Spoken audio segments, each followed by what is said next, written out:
Bonjour à tous et bienvenue à Catch Club. On se retrouve pour les résultats de Raw du 7 octobre 2019, mais d'abord un nouveau concours. Donc la semaine dernière j'ai annoncé les gagnants des précédents concours Catch Club, et donc aujourd'hui c'est reparti, je lance un concours pour gagner la Funko Pop de Bret Hart.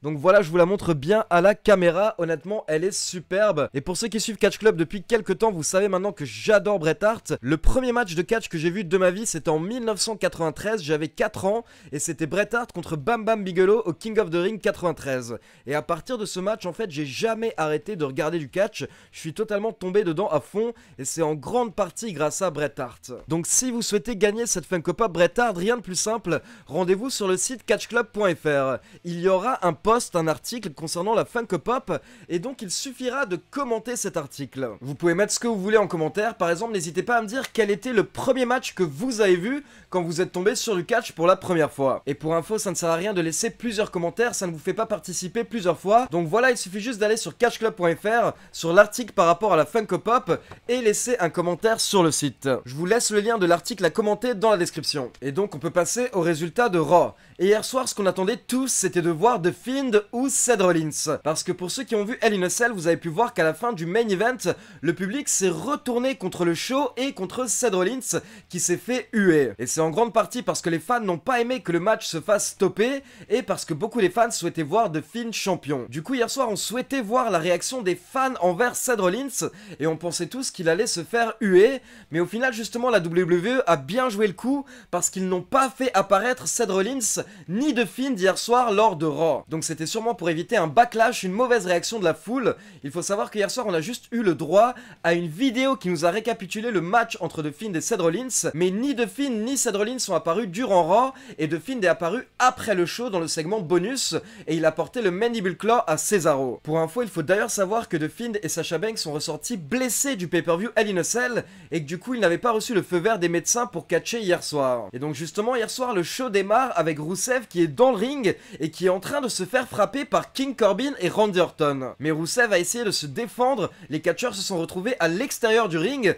et à ce moment-là, Bobby Lashley est apparu sur l'écran géant. Et donc apparemment, Bobby Lashley était dans une chambre, on peut imaginer que c'était chez Rusev. Et Bobby Lashley porte une robe de chambre et il précise que c'est celle de Rusev. Puis Bobby Lashley va s'allonger dans le lit et il dit qu'il manque quelque chose. Il manque d'ailleurs quelque chose qui manque énormément à Rusev actuellement. Et à ce moment-là, on a le droit à l'entrée de Lana qui est en lingerie. Et donc, elle va dans le lit avec Bobby Lashley. Elle va sous la couette. Et à ce moment-là, en fait, elle retire sa lingerie une fois qu'elle est sous la couette. Puis Lana continue en disant que tout ce qui appartenait à Rusev est maintenant à elle. La maison est à elle. Tout l'argent qui était sur les comptes est à Lana. Et elle termine en disant que Rusev n'a pas l'air de s'amuser. Mais eux, ils sont en train de s'amuser. Puis elle éteint les lumières. À ce moment-là, forcément, Rusev a pété un câble, et donc il est sorti du ring et il a attaqué Randy Orton et King Corbin qui étaient toujours là, mais cette fois-ci Rusev était inarrêtable, et donc il a explosé Corbin et Orton. Il les a jetés contre les barrières, contre les escaliers du ring, vraiment il les a démontés. Ensuite les commentateurs nous présentent le programme de la soirée, et ils parlent notamment de la présence de Tyson Fury, le boxeur, qui a été invité à Raw pour s'adresser à Braun Strowman. Donc je vous avais expliqué toute la situation sur catchclub.fr. Ensuite on passe au premier match de la soirée, c'était un Last Woman Standing match entre Lacey Evans et Natalya. Pour rappel, Natalya a battu Lacey Evans lors de Hell in a Cell. Et donc forcément, les deux lutteuses sont sorties du ring durant le match. Elles ont commencé à se battre au niveau de l'entrée, puis Lacey Evans a porté une souplesse à Natalya sur la table des commentateurs, mais Natalya s'est relevée avant le compte de 9. Et au final, alors que Natalya était sur la scène de l'entrée, elle a porté un powerbomb à Lacey Evans à travers une table qui était posée un peu plus bas, et Lacey Evans n'a pas réussi à se relever avant le compte de 10. Donc vainqueur Natalya. Ensuite, on retrouve Aleister Black en coulisses dans une petite salle sombre comme d'habitude, et encore une fois il demande à ce que quelqu'un toque à sa porte. Puis on retrouve les Street Profits qui nous parlent du prochain draft.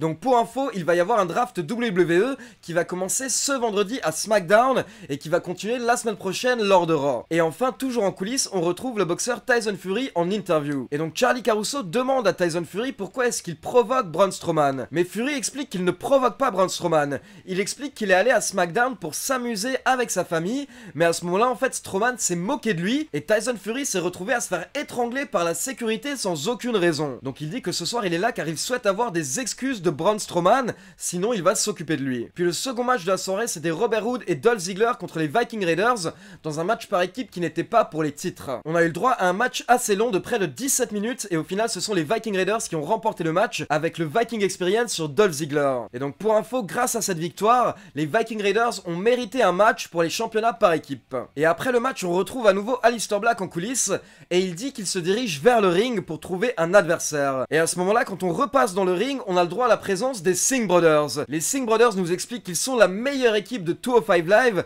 et que ce soir ils vont le prouver. Ils souhaitent donc se battre contre Aleister Black. Donc on a eu le droit à un handicap match entre les Singh Brothers et Aleister Black et le match a été très rapide, il a duré 1 minute et c'est Aleister Black qui a remporté le match. Ensuite on repasse en coulisses pour une interview avec Braun Strowman. Et donc Charlie Caruso explique à Braun Strowman que Tyson Fury est là ce soir car il veut des excuses. Et Strowman explique qu'à la base en fait il s'amusait à SmackDown, il rigolait avec Tyson Fury. Mais si Fury veut être sérieux, alors il sera sérieux. Strowman dit que Tyson Fury a une très bonne droite, mais lui aussi il sait mettre des coups de poing. Et il termine en disant que si Tyson Fury est correct, s'il est cool, il s'excusera sûrement. Mais sinon il va devoir s'occuper de lui. Puis on a le droit à une interview de Rey Mysterio en coulisses pour nous expliquer ce qui s'est passé à SmackDown entre Cain Velasquez et Brock Lesnar. Et donc d'abord Rey Mysterio tient à parler de Dominic et il dit qu'il est fier de son fils par rapport à la raclée qu'il a reçue de Brock Lesnar la semaine dernière. Rey Mysterio dit que la semaine dernière il ne pouvait rien faire pendant que son fils était en train de se faire attaquer par Lesnar et du coup il s'en veut. Rey Mysterio explique qu'il a l'impression qu'il a laissé tomber son fils et sa famille. Et du coup la semaine dernière quand il était à l'hôpital avec son fils,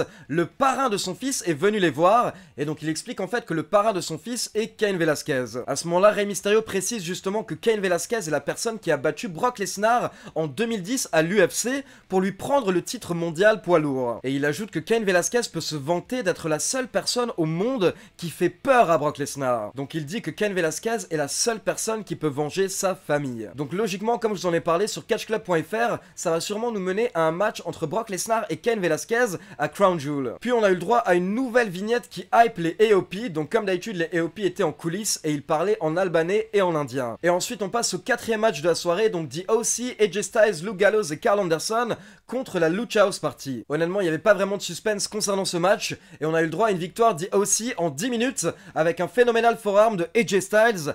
Et après le match, The OC ont continué d'attaquer la Lucha House Party. Puis on a eu le droit à Miz TV et de Miz accueillir Becky Lynch et Charlotte Flair, donc les deux championnes féminines de la WWE. Becky Lynch et Charlotte Flair ont eu un petit échange pour savoir qui était la meilleure championne et donc à un moment elles se sont levées et elles ont toutes les deux soulevé leur ceinture, mais à ce moment-là elles se sont fait interrompre par les Kabuki Warriors. Et donc pour info, les Kabuki Warriors ont fait un petit speech en japonais et donc ça nous a mené au prochain match de la soirée entre les Kabuki Warriors et Becky Lynch et Charlotte Flair. Et donc effectivement il y a un changement d'attitude du côté des Kabuki Warriors qui a été souligné plusieurs fois par les commentateurs durant le match. Et il faut savoir qu'encore une fois à la fin du match, comme à Hell in a Cell, on a eu le droit au mist de la part d'Asuka. Donc Asuka a craché du mist vert au visage de Becky Lynch et donc derrière ça a permis à Kairi Sane d'effectuer le tombé sur Becky Lynch.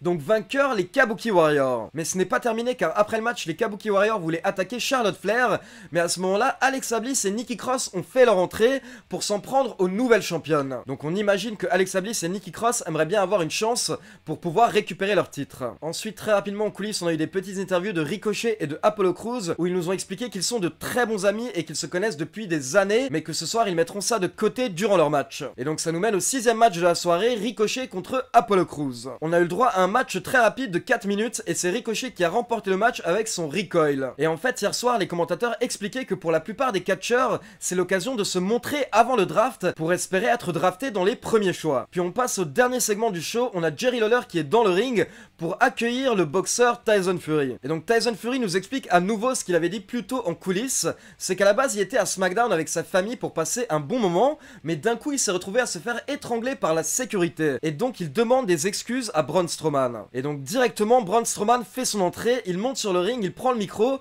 et il dit qu'à la base il voulait s'amuser avec Tyson Fury à SmackDown, il rigolait, mais ça a changé quand il a vu le regard de Tyson Fury. Car quand il a regardé dans les yeux de Tyson Fury, il a dit que Fury le regardait comme s'il souhaitait se battre avec lui. Puis Strowman précise qu'il a demandé à la sécurité de laisser Tyson Fury entrer dans le ring, mais c'est la sécurité qui a refusé. Strowman précise d'ailleurs que Tyson Fury n'imagine pas ce que c'est que de rentrer dans ce ring et dans son monde. Mais Fury dit que s'il était monté sur le ring à SmackDown, il aurait mis Strowman KO. À ce moment-là, Strowman s'est moqué d'une des dernières défaites de Tyson Fury, et donc Fury a répondu qu'il a été plusieurs fois champion du monde poids lourd, et il demande à Strowman combien de fois est-ce que lui, il a été champion du monde. Et là, ça a vexé Braun Strowman, il s'est énervé, il a lâché le micro, et il a confronté Tyson Fury. Mais Tyson Fury ne s'est pas laissé faire, il a repoussé violemment Braun Strowman, et à partir de là, la bagarre a éclaté. Braun Strowman s'est jeté sur Tyson Fury, il a essayé de le soulever, et ils ont commencé à se mettre des petits coups, mais honnêtement, on sentait que les deux combattants se retenaient, car ils n'avaient pas vraiment envie de se faire mal ou de se blesser. Et donc au départ, des officiels ont essayé de les séparer, mais ça ne suffisait pas, donc une dizaine de catcheurs est arrivé dans le ring, mais encore une fois, ça ne suffisait toujours pas, et plusieurs fois la bagarre a repris entre Braun Strowman et Tyson Fury, jusqu'à ce que les catcheurs arrivent à sortir Braun Strowman du ring, et Braun Strowman retourne en coulisses. À ce moment-là, Charly Caruso va directement voir Braun Strowman, et elle lui demande s'il va finalement s'excuser auprès de Tyson Fury. Mais Braun Strowman dit que non, il ne compte plus s'excuser après ce qu'il vient de se passer, car Tyson Fury est venu dans sa maison et il lui a manqué de respect. Et là, d'un coup, Braun Strowman s'est retourné et il a couru à nouveau vers le ring, et la bagarre a recommencé entre Strowman et Tyson Fury, et le show s'est arrêté sur ces images. Donc honnêtement, c'était une fin intéressante, c'était une fin excitante. Maintenant, la seule critique que j'aurais, c'est que j'imagine que beaucoup de fans ne connaissent absolument pas Tyson Fury, et du coup, j'imagine que cette rivalité ne les intéresse pas pour le moment, mais j'espère que la WWE va réussir à correctement présenter Tyson Fury. D'ailleurs, apparemment, il est fortement probable qu'il y ait un match entre Tyson Fury et Braun Strowman, encore une fois à Crown Jewel. Donc voilà, c'est tout pour les résultats de Raw. Comme d'habitude, n'hésitez pas à me dire ce que vous avez pensé de Raw dans les commentaires. Personnellement, je vous avoue que je suis assez déçu de ne pas avoir vu Seth Rollins et The Fiend, car je me demande vraiment quelle va être la suite pour le personnage du Fiend. Donc j'ai hâte de voir comment est-ce que la WWE va se débrouiller pour essayer de relancer la hype autour du Fiend. Comme d'habitude, n'oubliez pas de liker la vidéo, de vous abonner à la chaîne et de cliquer sur la petite cloche pour être informé de la sortie des prochaines vidéos. On se retrouve demain pour l'unboxing WrestleCrate UK. Ciao tout le monde!